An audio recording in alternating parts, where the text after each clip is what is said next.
नमस्कार। महाविद्या तंत्र मंत्र में आपका हार्दिक स्वागत है।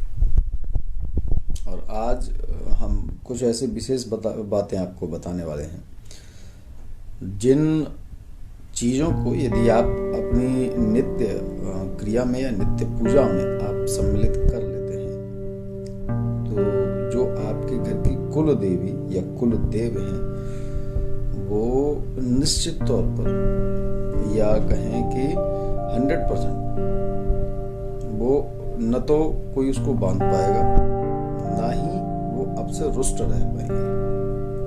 वो कुछ चीजें होती, कुछ ऐसी क्रियाएं होती हैं, कुछ ऐसी चीजें होती, कुछ ऐसे कर्म होते हैं जो उनको हमेशा बल प्रदान करते हैं, कभी भी वो निर्बल नहीं हो पाते। निर्बल का मतलब ये है कि यदि कोई कुल देवी, तो ऐसा नहीं है कि वो निर्बल ही है। निर्बल का मतलब होता है कि जब आपके घर में उनकी अवहेलना होने लगेगी, उनको सम्मान कम दिया जाएगा, उनको समय समय पर भोग इत्यादि नहीं दिया जाएगा, उनको उनकी आरती वगैरह नहीं की जाएगी, उनको स्नान ध्यान वगैरह नहीं करवाया जाएगा, तो फिर वो शक्ति अपना प्रभाव कम करने लगती है। यानी कि आप एक उदाहरण तौर पर ये समझें कि आप अपने माता पिता को बहुत ज़्यादा परेशान करते हैं, तो वो कब तक आपसे बहुत प्यार से बात कर पाएंगे या कब तक वो आपको रक्षण कर पाएंगे आपका। वो एक दिन ही कह देंगे कि नहीं, आप जाइए, या आपकी मर्जी में जो आता है वो आप करिए, फिर उसका परिणाम उल्टा। तो उसी के लिए मैं आपको 5 ऐसी चीजें बताऊंगा जो आप नित्य कर सकते हैं, और नित्य हर सनातनी को और हर हिंदू को, हर व्यक्ति को करनी चाहिए। उससे आपकी सुरक्षा भी रहेगी, आपकी परिवार की सुरक्षा भी रहेगी। आपको कोई कलह या कोई परेशानी आएगी, यदि आ भी जाती, पहले तो आएगी नहीं, और आ भी जाती है तो आपको कष्ट बहुत नहीं होगा या होगा ही नहीं। धन की प्राप्ति होती रहेगी और वृद्धि धन में होती रहेगी। रास्ते खुलते रहेंगे, कभी घबराने की स्थिति में आप अपने आप को नहीं खड़े कर पाएंगे। तो उसमें पहला ये है कि आप नित्य ही अपने जो भी इष्ट हैं, ऐसा नहीं है कि आप काम पे जा रहे हैं, बहुत जल्दी में आपने नहाया धोया, दूसरों से कह दिया कि आप ये कर देना, वो कर देना, या तो वो करते हैं या फिर आप किसी दिन कह के चले गए, उन्होंने नहीं किया।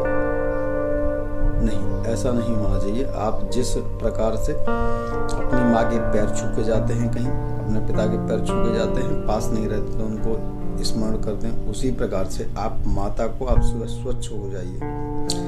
जब भी कहीं जाए, अपनी माता या अपनी कुल देवी या अपनी कुल देवता को चरण स्पर्श करके और उनसे आग्रह करके तब जाएं। पहला।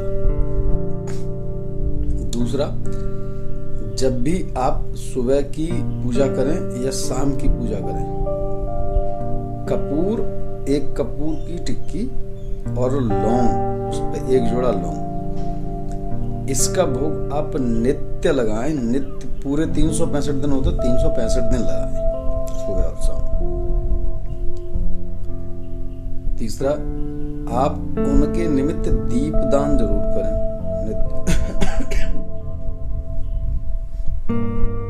जैसे घर में रोज दीपक जलता होगा, तो रोज दीपक जलने का मतलब ये नहीं कि आप रोज जला रहे हैं तो वो नॉर्मल दीपक है आपके घर में। ये तो है नहीं कि दीपक सभी देवताओं के लिए जलता है। आप जब भी दीपक जलाएं तो उस शक्ति का आप आह्वान या नाम लें, जिस शक्ति को आप पूजते हैं, आपके घर में पूज्यमान है या आपकी इष्ट है। ठीक है।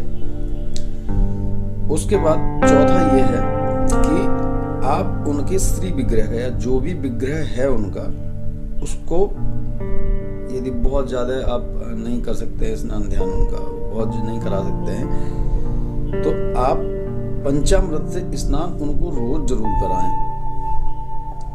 सुबह के टाइम पंचामृत से स्नान उनको और उनके जो भी देवी हैं तो भैरव हैं, और देवता हैं तो उनके जो भी गण हैं उनका नाम लेके उनको एक बार पंचामृत से स्नान जरूर करें, यानी कि दूध, दही, घी, शक्कर और शहद। इससे पांचवा ये है कि जो भी मंगलवार, शनिवार, अमावस्या या पूर्णिमा या जो भी उनका दिन रहा हो, उस दिन उनके नाम से प्रसाद वितरित जरूर करें। उस दिन उनके नाम से प्रसाद वितरित जरूर करें। ये 5 जो कर्म मैंने बताए, यदि आप इसको करते रहेंगे तो परेशानी कभी भी नहीं आएगी, कोई दिक्कत आपको नहीं आएगी। और जो कहते हैं ना कि देवी बांधनी, देवता बांध दिया, घर बांध दिया, किल दिया, ऐसा कोई कर ही नहीं सकता है, किसी में इतनी ताकत ही नहीं।